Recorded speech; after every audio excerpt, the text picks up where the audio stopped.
আলাইকুম রহমতুল্লাহি ওয়া বারাকাতুহু। আলহামদুলিল্লাহ ওয়া সালাতু ওয়াসসালামু আলা মান লা নাবিয়্যা বা'দা। আউযু বিল্লাহি মিনাশ শাইতানির রাজিম। বিসমিল্লাহির রহমানির রহিম। সালাতু আহসানু মা ইয়াহমালুন নাসু ফাইসা হাসানান নাসু ফাআহসিন মা হুম ওয়া ইসা আসাউ ফাসতানিব ইসাআতাহুম।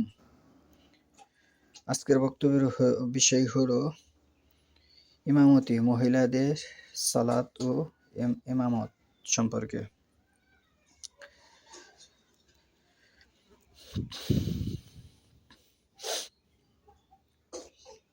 মানুষের শ্রেষ্ঠ আমল হলো সালাত। অতএব যখন তারা ভালো কাজ করে তখন তুমি তাদের সাথী হও, আর যখন তারা মন্দ কাজ করে তখন তুমি তাদের মন্দ কাজ থেকে দূরে থাকো। হাসান বসরিকে জিজ্ঞাসা করা হলে তিনি বলেন, সাল্লাল্লাহু আলাইহি বিদআতুহু, তুমি তার পিছনে সালাত আদায় করো, আর বেদাতের গুনাহ বেদাতির উপরেই বর্তাবে। জুহরি রাদিয়াল্লাহু আনহু বলেন, বাধ্যগত অবস্থায় ব্যতীত আমরা ওটাকে জায়েজ মনে করতাম না। এই হাদিসটি পাবেন বুখারী 695-96। ফাসিক ও বেদাতির পিছনে সালাত আদায় করা মাকরুহ। এই হাদিসটি পাবেন ফিকহুস সুন্নাহ প্রথম খণ্ড 177। তবে বাধ্যগত অবস্থায় জায়েজ আছে, কেননা রাসূলুল্লাহ সাল্লাল্লাহু আলাইহি ওয়াসাল্লাম বলেন, ইউসাল্লুনা লাকুম ফাইন আসাউ ফালাকুম ওয়া ইন আখতাউ ফালাকুম ওয়া আলাইহিম।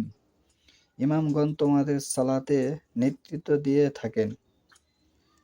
এখানে তারা সঠিকভাবে সালাত আদায় করালে তোমাদের জন্য নেকি রয়েছে, আর তারা ভুল করলে তোমাদের জন্য রয়েছে নেকি, কিন্তু তাদের জন্য রয়েছে গুনাহ। তাদের জন্য গুনাহ রয়েছে। এই হাদিসটি পাবেন আপনি বুখারী মিশকাত 1133। এ বিষয়ে মহান খলিফা উসমান রাদিয়াল্লাহু আনহুকে বিদ্রোহীদের দ্বারা গৃহে আবদ্ধ অবস্থায় জিজ্ঞেস করা হলে তিনি বলেন, মানুষের শ্রেষ্ঠ আমল হলো সালাত। অতএব যখন তারা ভালো কাজ করে তখন তুমি তাদের সাথী হও, আর যখন তারা মন্দ কাজ করে তখন তুমি তাদের মন্দ কাজ থেকে দূরে থাকো।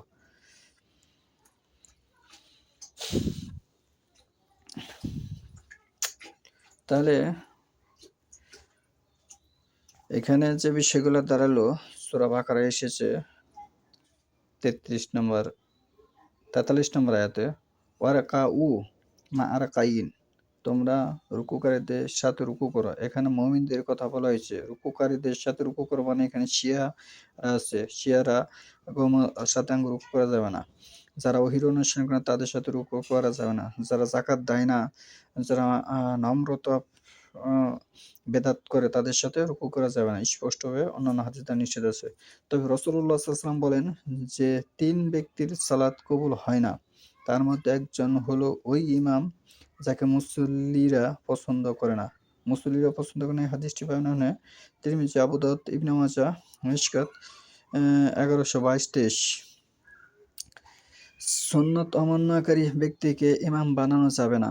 এমনকি ফাসিক ও বেদাতি কোনো লোককে মসজিদ কমিটির সভাপতি বা সদস্য করা যাবে না, কেননা এতে তাকে সম্মান দেখানো হবে। রাসূলুল্লাহ সাল্লাল্লাহু আলাইহি ওয়াসাল্লাম বলেন, তোমাদের মধ্যে কেউ মুনকার কিছু দেখলে তা যেন হাত দিয়ে প্রতিরোধ করে, নইলে জবান দিয়ে, নইলে অন্তর দিয়ে ঘৃণা করে, আর এটাই হলো দুর্বলতম ঈমান। এই হাদিসটি পাবেন আপনি মুসলিম মিশকাত 5137। শিষ্টাচার অধ্যায়। মহিলাদের সালাত ও ইমামতি। পুরুষ ও মহিলাদের সালাতের মধ্যে পদ্ধতিগত কোনো পার্থক্য নেই। সালাতে নারীরা পুরুষের অনুগামী। এই হাদিসটা পাবেন আপনি মিরআত 3 নম্বর খণ্ড 59। রাসূলুল্লাহ সাল্লাল্লাহু আলাইহি ওয়াসাল্লাম নারী পুরুষ সকলের উদ্দেশ্যে বলেন, তোমরা সেভাবে সালাত আদায় করো যেভাবে আমাকে সালাত আদায় করতে দেখেছ। এই হাদিসটি বুখারী মিশকাত ৬৮৩। সাল্লু কামা রাআইতুমুনি উসাল্লি, এটার আরবি হচ্ছে এটি। মসজিদে নববীতে নারী পুরুষ সকলে তার পিছনে একই নিয়মে ৫ ওয়াক্ত সালাত ও জুমা আদায় করেছেন। এই হাদিসটি পাবেন আপনি বুখারী মিশকাত ৯৪৮। তবে মসজিদে পুরুষের জামাতের সাথে ৫ ওয়াক্ত সালাত ও জুমা আদায় করা তাদের জন্য ফরজ নয়। এই হাদিসটি পাবেন আপনি আবু দাউদ ৫৬৭, ৫৭০। অবশ্যই মসজিদে যেতে তাদেরকে বাধা দেওয়া যাবে না। এ সময় তারা সুগন্ধি মেখে বা সৌন্দর্য প্রদর্শন করে মসজিদে জামাতে যেতে পারবে না। এই হাদিসটি পাবেন আবু দাউদ ৫৬৫। মহিলাদের জন্য বাড়িতে গৃহ কোনো নিভৃতে একাকী বা জামাতের সাথে সালাত আদায় করা উত্তম। এই হাদিসটি পাবেন আপনি আবু দাউদ ৫৬৭-৭০। মহিলাগণ নিম্ন সুরে আযান ও একামত দিবেন। মহিলাদেরও সালাতে আযান ও একামত দিতে হবে, বাধ্যতাগত একামত দিবেন এবং মহিলা জামাতের প্রথম কাতারে মধ্যস্থলে সমান্তরালভাবে দাঁড়িয়ে ইমামতি করবেন। যদি ইমামতি করে। আচ্ছা, এই হাদিসটি পাবেন আপনি নাদিয়া। হাদিসটি হচ্ছে ১ নম্বর খণ্ড ৩২২ পৃষ্ঠা। ফরজ ও তারাবি জামাতে তাদের ইমামতি করার স্পষ্ট দলিল রয়েছে। এই হাদিসটি পাবেন আপনি আবু দাউদ ৫৯১ দারাকুতনিতে এসেছে। মা আয়েশা রাদিয়াল্লাহু আনহা, উম্মে সালামা ও পরমুখ বিদ্বানগণ মহিলাদের জামাতে ইমামতি করতেন। এই হাদিসটি পাবেন বাইহাকি প্রথম খণ্ড ৪০৮, ফিকহুস সুন্নাহ প্রথম খণ্ড ৯১-১৭৭। বদর যুদ্ধের সময় উম্মে ওরাকাহ রাদিয়াল্লাহু আনহাকে তার পরিবারের ইমামতি করার জন্য রাসূলুল্লাহ সাল্লাল্লাহু আলাইহি ওয়াসাল্লাম নির্দেশ দিয়েছিলেন এবং তার জন্য একজন বৃদ্ধ মুয়াজ্জিন নির্ধারণ করে দিয়েছিলেন। এই হাদিসটি পাবেন আবু দাউদ ৫৯১-৯২। অন্য বর্ণনায় খাসভাবে এসেছে যে রাসূলুল্লাহ সাল্লাল্লাহু আলাইহি ওয়াসাল্লাম তাকে তার পরিবারের মহিলাদের ইমামতির অনুমতি দিয়েছিলেন। এই হাদিসটি পাবেন দারাকুতনি ১০৭১।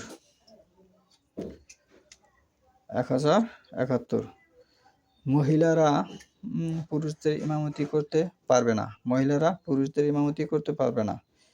এই হাদিসটি পাবেন আপনি রাসাতুন নাদিয়া প্রথম খণ্ড ৩১২।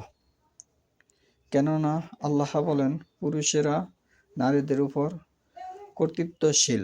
পুরুষ হচ্ছে কর্তা আর নারী হচ্ছে কর্ত্রী। সূরা নিসা ৩৪। তাছাড়া এ ব্যাপারে রাসূলুল্লাহ সাল্লাল্লাহু আলাইহি ওয়াসাল্লামের কোনো নির্দেশ নেই এবং তার সাহাবায়ে কেরামের যুগে এর কোনো নজির বা প্রচলন নেই। আর এটাই রাসূলুল্লাহ সাল্লাল্লাহু আলাইহি ওয়াসাল্লাম ও খোলাফায়ে রাশিদিনের সময় যা দিন ছিল না, পরে তা দিন হিসেবে কবুল হবে না। এই হাদিসটি পাবেন আপনি আহমদ, নাসাই, দারিমি, মিশকাত ১৬৫।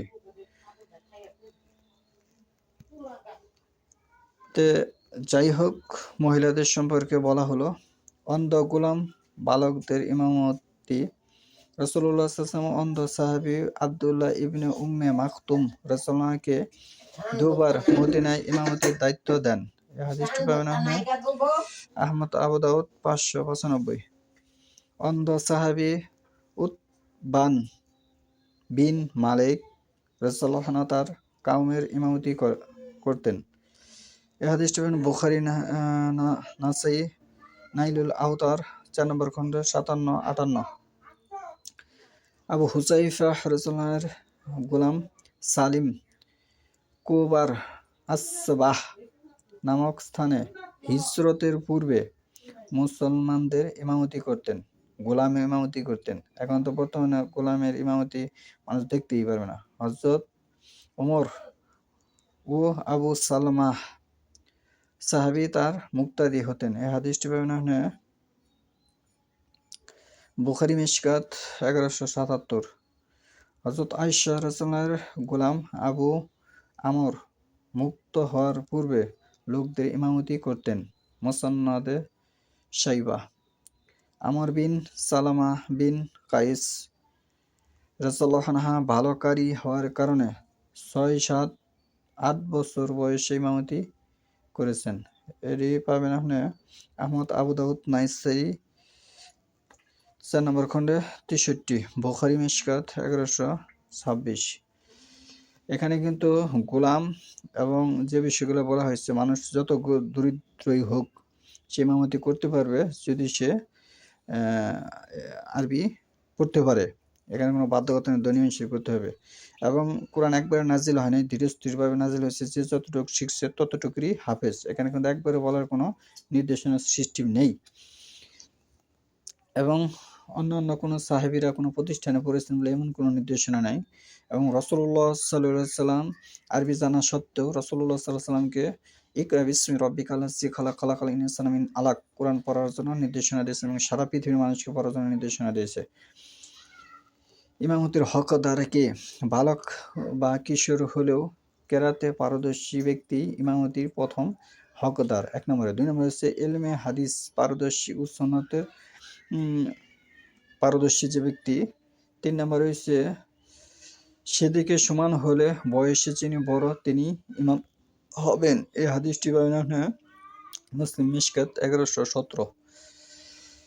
ইমামের অনুসরণ করা ওয়াজিব। রাসূলুল্লাহ সাল্লাল্লাহু আলাইহি ওয়াসাল্লাম বলেন, ইন্নামা সুইলাল ইমামু লিইউতাম্মা বিহি। ইমাম নিযুক্ত করা হয় কেবল তাকে অনুসরণ করার জন্য। এই হাদিসটি বর্ণনা মুত্তাফাক আলাইহি মিশকাত 1139। ইমামের পিছে মুক্তাদি তাকবীর ও রুকু সিজদা, কিয়াম ও সালাম ফিরাবে। ইমামের যাচাই করে সবকিছু করবে। এই হাদিসটি বর্ণনা মুসলিম মিশকাত 1137। বারা বিন আজিফ রাদিয়াল্লাহু আনহু বলেন, রাসূলুল্লাহ সাল্লাল্লাহু আলাইহি ওয়াসাল্লাম সিজদায় গিয়ে মাটিতে চেহারা না রাখা পর্যন্ত আমাদের কেউ দাঁড়ানো অবস্থা থেকে পিঠ ঝুঁকাতো না। এই হাদিসটি বর্ণনা মুত্তাফাক আলাইহি মিশকাত 1136।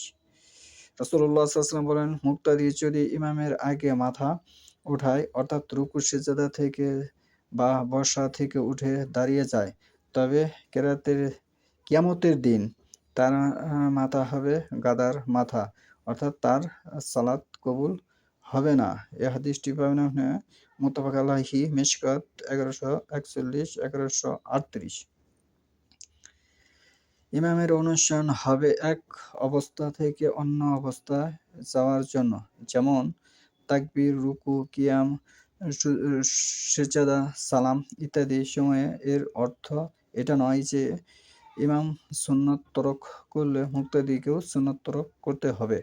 অতএব ইমাম বুকে হাত না বাঁধলে বা সশব্দে আমিন না বললে বা রফউল ইয়াদাইন না করলেও মুক্তাদি সহিহ হাদিস অনুযায়ী সেগুলি আমল করবেন। এর ফলে তিনি সুন্নত অনুসরণে নেকি পাবেন।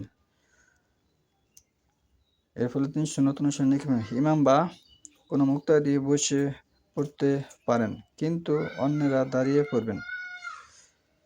এই হাদিসটি পাবেন বুখারী মিশকাত 1139, মিরআত 4 নম্বর খণ্ড 89। ইমাম অবশ্যই প্রথম রাকাত তুলনামূলকভাবে দীর্ঘ করবেন। তিনি তার পিছন থেকে একজনকে ইমামতি দিয়ে বেরিয়ে যাবেন যদি কোনো সমস্যা হয়। তার পিছন থেকে একজনকে সামনে দিয়ে ইমামতির দায়িত্ব দিয়ে তিনি বেরিয়ে যাবেন। ভুলবশত নাপাক অবস্থায় ইমামতি করে থাকেন, তাহলে জামাত শেষে পাক হয়ে তিনি তা পুনরায় পড়বেন, কিন্তু মুক্তাদিদের পুনরায় পড়তে হবে না। এই হাদিসটি পাবেন আপনার ফিকহুস সুন্নাহ প্রথম খণ্ড 180।